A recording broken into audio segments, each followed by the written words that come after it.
Hello viewers, আমার দেবর একটি টার্কি মুরগি এনেছিল। তো আমার দেবর আর জামিলে সেটাকে হালাল করে। তারপর আমার দেবর এটাকে খুব সুন্দর করে কেটে নেয়। আর এটা কাটতে গিয়ে অনেকটা সময় লাগে আর খুব পরিশ্রমও হয় আমার দেবরের।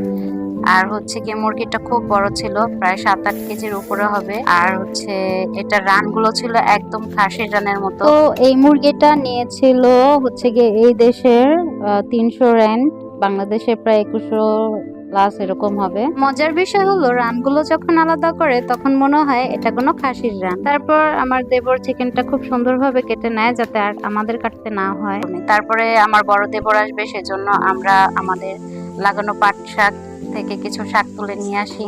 তারপরে হচ্ছে গিয়ে সেই পাট শাক ভাজি করি।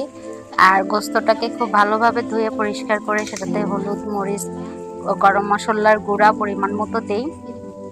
তো গরম মশলার গুঁড়া দিয়েছি বলে দারচিনি, এলাচ আস্ত বেশি একটা দিলাম না।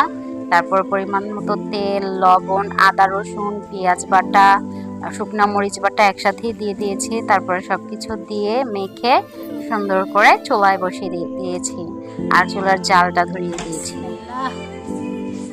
তো রান্না করতে করতে আমার যা গান ছেড়ে দিয়েছিল, আর গানটা আমার খুবই পছন্দের, তাই নিজে নিজে একটু গাইছিলাম। তো তারপরে তরকারিটা বলক এসে পড়েছে, নাড়াচাড়া দিয়ে দিলাম।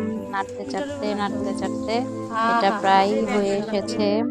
তো দেখো কি সুন্দর কালার হয়েছে, যেমন মশলা তেমন তেল, সবকিছুই পারফেক্ট ছিল। তবে ঝালটা একটু বেশি ছিল, আর ঝালটা বেশি না হলে ভালো লাগে না। তারপরে দিয়ে দিয়েছি কিছু রং বেরঙের কাঁচামরিচ, লাল, হলুদ, কমলা, সবুজ, আর ঢাকনা দিয়ে ঢেকে দেই। তো তারপরে হয়ে গেছে কষানো।